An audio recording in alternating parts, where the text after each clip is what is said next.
Bismillahirrahmanirrahim. Assalamualaikum warahmatullahi wabarakatuh. Perkenalkan, nama saya Jiran Aida Putri dari kelas 2 BMPI dengan NPM 2410631120087. Tujuan saya membuat video ini adalah untuk menceritakan kisah peradaban Islam pada masa Nabi Muhammad SAW. Jadi, pada masa dahulu, bangsa Arab hidup pada zaman jahiliyah atau zaman kebodohan dan kegelapan.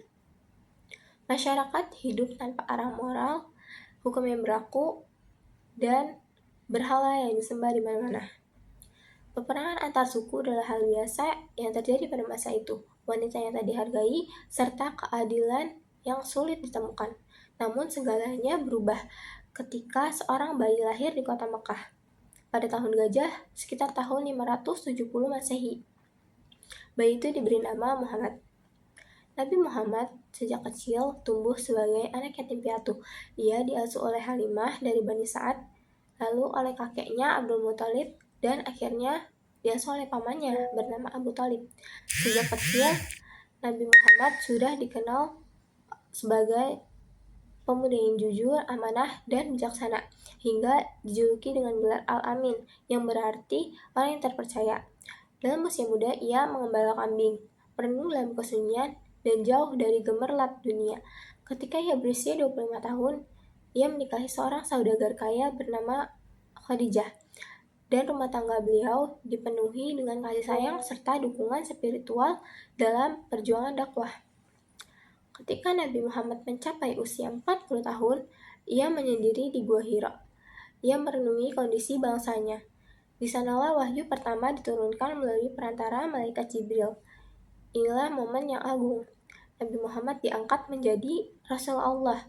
Dengan gemetar dan kebingungan, ia kembali ke rumah dan disambut dengan keteguhan oleh istrinya Khadijah, yang termasuk wanita yang pertama kali masuk Islam. Dakwah pun dimulai secara sembunyi-sembunyi. Orang pertama yang menerima ajakan itu adalah orang-orang terdekat beliau seperti Khadijah, Ali bin Abi Thalib, Zaid bin Haritsah, Bilal bin Rabah, dan Abu Bakar As-Siddiq. Lambat laun pengikut bertambah, hingga Allah memerintahkan dakwahnya dilakukan secara terbuka. Penolakan dan siksaan dari kaum Quraisy pun dimulai. Dakwah di Mekah berlangsung dengan penuh tantangan.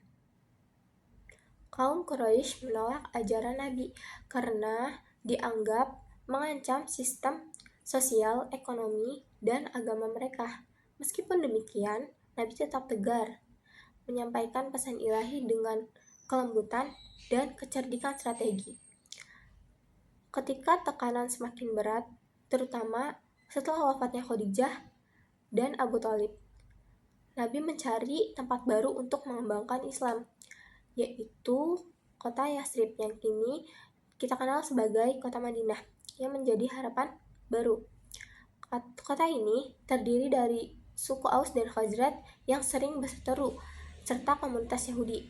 Setelah perjanjian Aqabah, Nabi hijrah ke Yathrib bersama para sahabat, menandai awal lembaran baru dalam ajaran Islam. Di Madinah, Nabi membangun sebuah peradaban. Langkah pertama yang Nabi lakukan adalah membangun Masjid Nabawi yang menjadi pusat ibadah, pendidikan, dan pemerintahan. Lalu beliau mempersaudarakan antara kaum Muhajirin, pendatang dari Mekah, dan kaum Ansor, penduduk dari Madinah. Persaudaraan ini bukan sekadar formalitas, melainkan kekuatan iman yang melebihi pertalian darah. Kemudian Nabi menyusun Piagam Madinah, yaitu sebuah dokumen yang luar biasa yang menjadi cikal bakal konstitusi negara. Dalam piagam itu termuat hak baik Muslim, Yahudi, maupun non-Muslim lainnya. Ada kebebasan beragama, tanggung jawab bersama membela kota, dan hidup damai antar komunitas. Konsep civil society dan demokrasi sejati pun mulai tampak dalam praktik kepemimpinan Rasulullah. Nabi juga mengatur sistem ekonomi dan pendapatan negara. Ia membangun kekuatan militer, memperkuat pertahanan, serta melindungi umat Islam dari ancaman luar dan dalam. Di Madinah, Islam berkembang pesat, nilai-nilai Al-Quran dan Sunnah menjadi fondasi kehidupan sosial, budaya, dan politik. Tujuan dakwah Rasulullah tidak hanya untuk menyebarkan agama, tetapi membentuk pribadi Islam yang berakhlak mulia, membangun keluarga Islami yang harmonis, membentuk masyarakat yang adil dan taat, hingga membangun sistem khilafah yang memakmurkan bumi.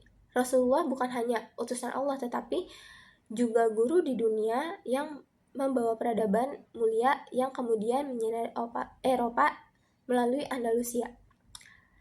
Dari seorang yatim piatu di Mekah, Nabi Muhammad membangun peradaban global yang luhur. Islam yang dibawanya bukan hanya agama, melainkan sistem hidup yang menyelamatkan manusia dari kegelapan menuju cahaya. Warisan peradaban yang dibangun Rasulullah masih menjadi cahaya penuntun umat hingga hari ini. Terima kasih, sekian dari saya. Kurang lebihnya mohon maaf. Assalamualaikum warahmatullahi wabarakatuh.